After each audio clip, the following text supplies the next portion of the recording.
Hello and welcome to the Colorless and Land part of the Duskmourn limited set review. In this video I'm going to be going over the cards in that meet those criteria and discussing how good I think they're going to be for limited. If you like that, that's what we're doing. If you have not been to one of my set reviews before, these are the tiers I use to evaluate the cards by. Essentially, tier 1 is good, tier 5 is bad. Feel free to pause the video and read a little bit more in depth about what the tiers mean. But I'm just going to start grading cards.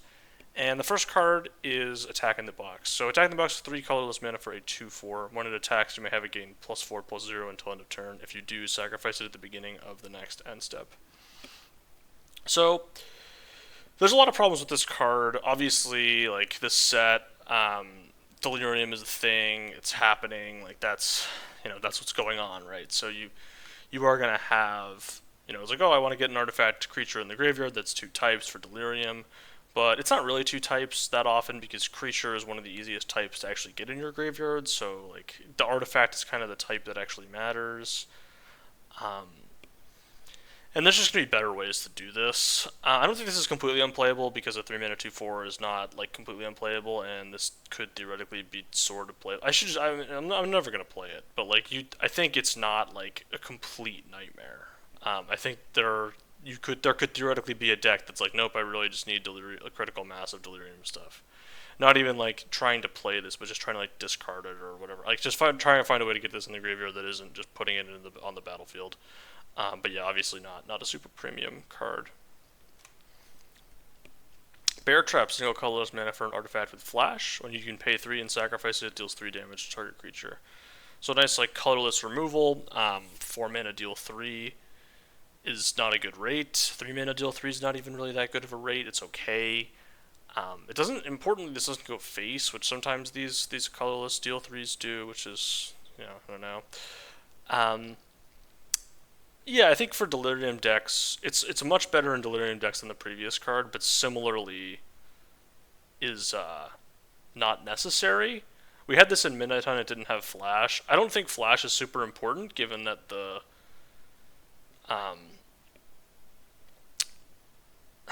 it's like a Flash Delirium enabler, like that's kind of the thing. It's like, oh, it's an instant speed way to enable Delirium. I don't know. It seems really expensive to me. I think there's going to be better ways of doing it. I think if you are a hardcore Delirium deck, you'll play this, but I don't think you want to pick it early, and I think I'm rating it low as a result of not wanting to pick it early. Conductive Machete. 4 colorless for an equipment. When it enters, you manifest Dread, then attach Conductive Machete to that creature.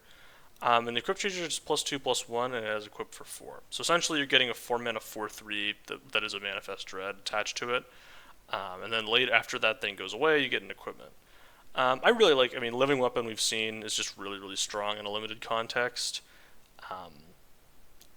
You're getting 2 pieces of material for 1 card. A 4/3 for 4 isn't great, but it's not like the worst rate of all time. It's better than a 3/4 for 4, especially given that you kind of want this to die and trade up.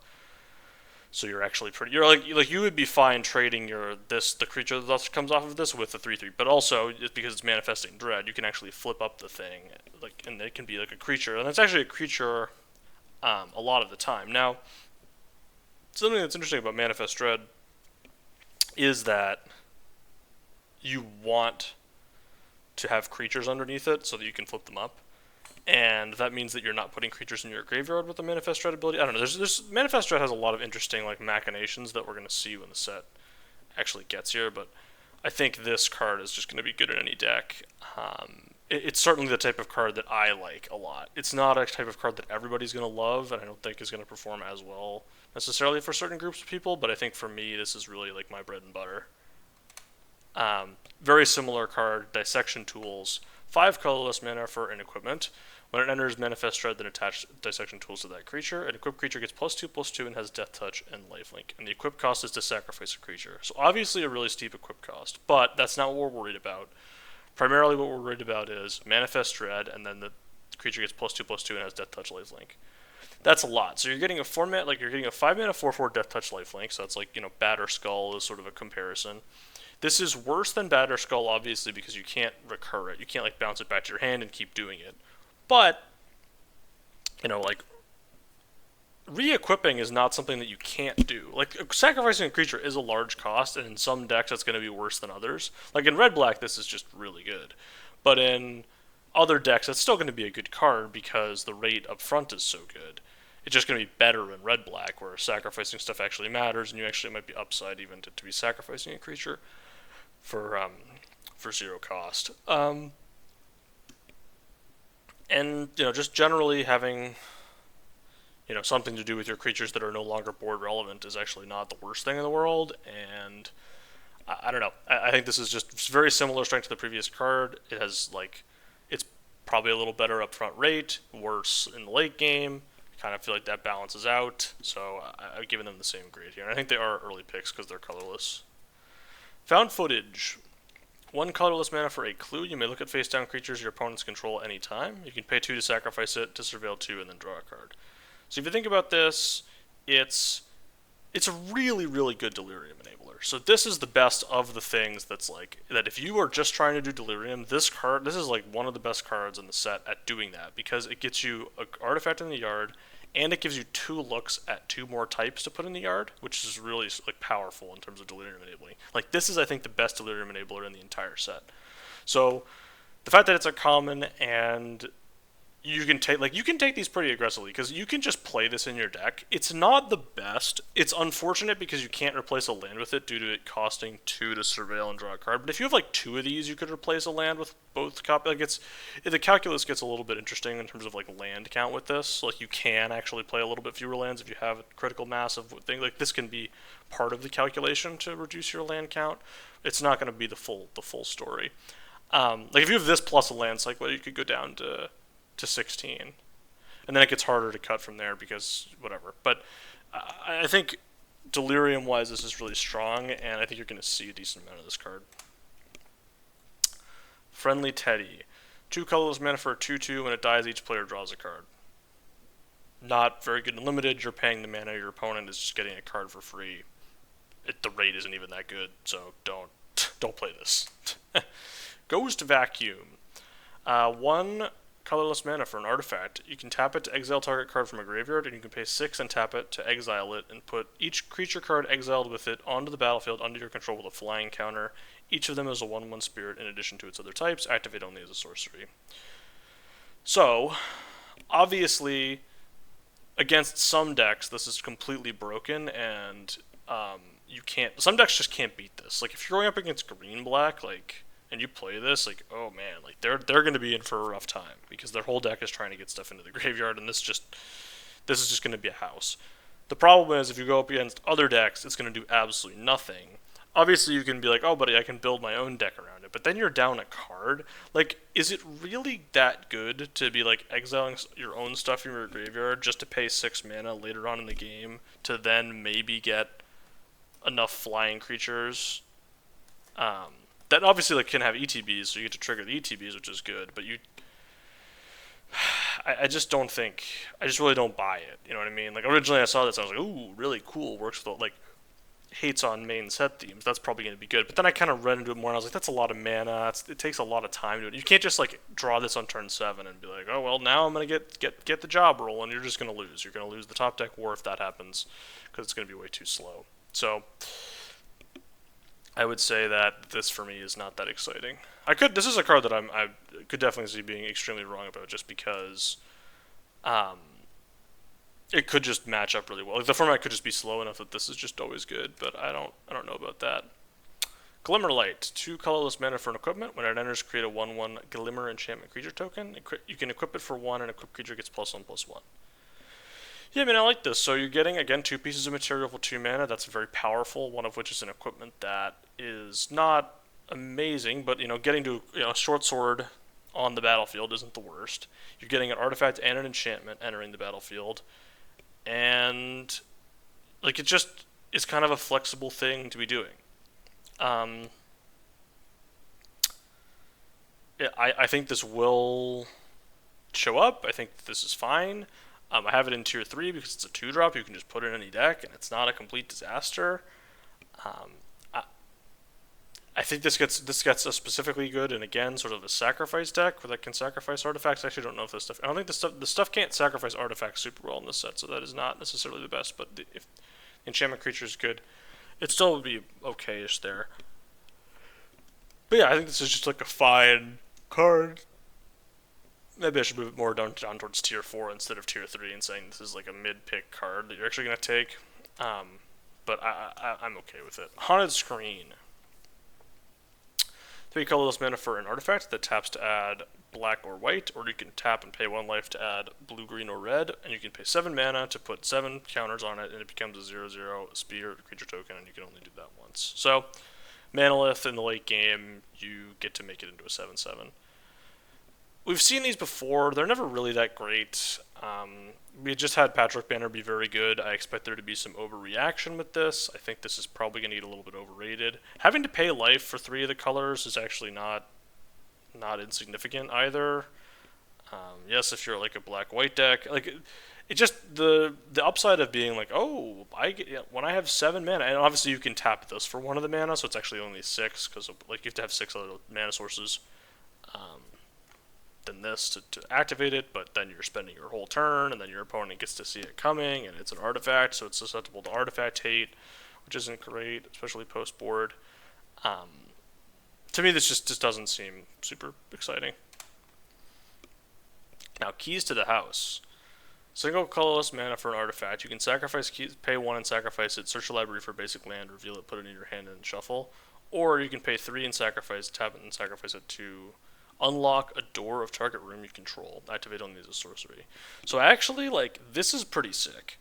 I actually might move this back up to tier 2. I was between tier 3 and tier 2 with this. Now today, all the cards are out now, and I've seen that there are more rooms, and they're pretty good, especially the common ones. And you actually would get a discount by paying 3 mana to do it. And I'm saying that it would be 3 because turn 1 you're getting to play this. And actually, you know what's sort of an interesting thing you can do with this is there's some rooms, I think they're mostly blue and red, but there's some where you could splash the other side. Like, you could just play the room for the one side and not be able to like put mana in your deck to cast to unlock the other side, or you could use the mana from this to unlock it. But you could also just be like, oh, if I have this, I could just unlock the...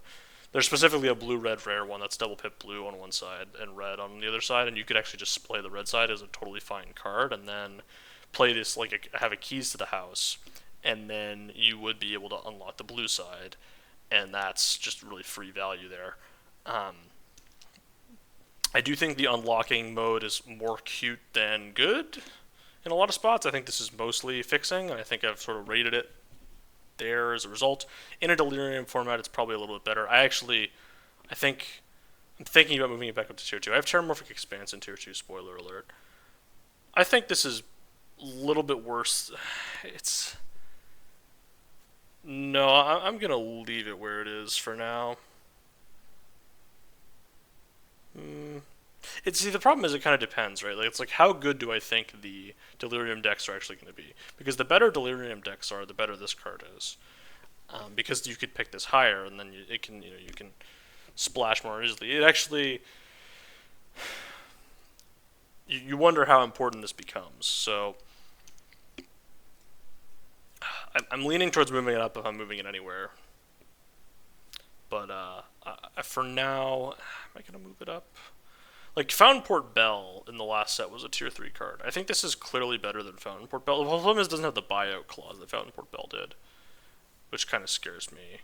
But Fountainport Bell wasn't in a Delirium set and didn't really have a lot of set mechanics that it was working with. It worked with Threshold, but it wasn't even that good at enabling Threshold. So, I mean...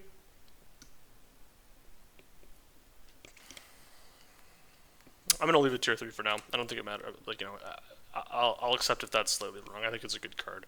Malignant Chandelier. 6 colorless mana for a 4/4 with flying, and it has the ability 2 colorless mana to put target card from a graveyard on the bottom of its owner's library, and you can activate only as a sorcery. So, I mean, typically these effects recently have been on smaller creatures, which I think is actually better because like smaller defensive creatures. This creature is very large and like, not super relevant early in the game, which is kind of bad because this effect is only relevant in the late game. So it's like you're playing a late game effect on a late game creature. It has the same rating as all those other creatures that did this because that's not usually something that's super relevant. This format specifically should have more. It should be more achievable to get to deck yourself to the point where you could actually make use of this ability. But I still don't love it. It's a 6 mana 4/4 flyer. It's not a high priority in the draft, so I've put it in tier 4. Marvin Murderous Mimic. 2 colorless mana for a 2/2. It has all activated abilities of creatures you control that don't have the same name as this creature. So this is obviously just kind of a vanilla 2/2. It's an upgraded the teddy bear because it doesn't draw your opponent a card when it dies. So that's nice. But yeah, still not very good because it's just really hard to like have this actually do anything in limited because A, it's easy to deal with, and B, like you just can't really set up the combos and whatnot to have it actually work. Again, if you're a Delirium deck and need a 2-drop and need artifacts, you could play it, and that's why I have it in tier 4. Saw. 2 colorless mana for an equipment. Equipped creature gets +2/+0. Whenever a equipped creature attacks, you may sacrifice a permanent other than that creature or Saw if you do draw a card, and you can equip for 2. So, it's kind of funny, like, that Skull Clamp exists, and then, like, you have Saw here. I mean, I know, like, Skull Clamp was a noted design mistake, but, like, it's interesting. Because obviously Saw is just so much worse in every way possible. It really goes to show you how good Skull Clamp is, but yeah, I mean this is just too slow. So 4 total mana to get +2/+0 is not a good enough stat line, and then the thing actually has to attack for it to do anything. So I'm just completely off this card. I don't think it's very good. Now we get to the land. So this represents the land cycle for players having 13 or less life, having the land enter untapped. These are essentially really slow lands, so they're slower than slow lands. They're okay. They're fine fixing. I don't think they're special or anything. I don't think they're bad. I don't think they're amazing. I have them in tier 3, which is like if you know what colors you're in the middle of the pack, you'll take them over like medium commons because limited mana bases aren't very good, but obviously not a super high priority. Similarly, the rare cycle, I guess it's a half cycle, of these lands are also tier 3. They're basically dual lands and limited. They're nice. They always enter untapped. They're solid value. I don't think they're super exciting. I do think if you're in the deck that has both of the colors, you should pick them. There are some mana-based constraints to these that are like niche and like if you're like there's splashing implications. For these, like if in this particular case, if you were trying to splash black, you wouldn't play this, because, well, actually no, it's probably fine. I don't know. Either way, like they're not the best. They have weird like fixing stuff sometimes that comes up with like the types, but it's mostly not really that important, and you should ignore it for the most part and just treat them as dual lands that are don't splash both of the colors on the lands is what I'm saying. And now we get a Terramorphic Expans. I teased it earlier. I have it in tier 2. So Terramorphic Expans. I'm a noted Evolving Wilds Terramorphic Expans lover. Those cards are really good. I've always liked them. I like them in every format. This format, it should be especially good because Delirium is a thing, and there's a lot of stuff that like it's really hard to get lands in your graveyard. There's actually stuff that pays you off for having more than 4 types. So it's actually like even more like you're more incentivized to go like all the way deep on Delirium than even just getting 4 types. So I think the Expanse is going to be extremely premium. It does depend to a certain degree on how good Delirium is. Again, if Delirium is an unplayable deck, Terramorphic Expanse's value goes down considerably. We will see. Early in the format, I'm going to be taking it very highly. I'm going to be taking it over any card that doesn't excite me, basically. Like it's got to be pretty good for me to take it over Terramorphic Expanse early in the format because of how good it is at enabling Delirium. And the final card is Vavo Lair. It is an enchantment land with hexproof. When it enters tapped, as it enters, choose a color, and you can add 1 mana of the chosen color. So it's a Uncharted Haven variant. It has hexproof. It is an enchantment, which is nice. There's a lot of enchantment fall payoffs in the set. I don't think that this is like, I don't think that that's strong enough to make it tier 2, but I think that in some decks you're really going to want it, and in other decks you're really not going to care. I know that Terramorphic Expans is kind of the same thing. Why do you have them in separate tiers? Because when Terramorphic, because the real reason is that because I think that the Delirium is going to be a bigger part of the format than the Enchantment Fall stuff. Although that does, it's because that's mostly a blue-white thing, and I'm not even so sure how excited I am about that. So I think that the Delirium stuff is just going to be sort of a factor in a lot of scenarios where this may not always be a factor. It's still a good card. It's good fixing. You should take it if there's nothing else in the pack that's good for you. And that's it for the Colorless and lands. A nice short, typical set review segment for this. It's always a short segment. I appreciate you sticking around if you see this point of the video. If you did, like and subscribe, and there'll be more set review stuff in the future.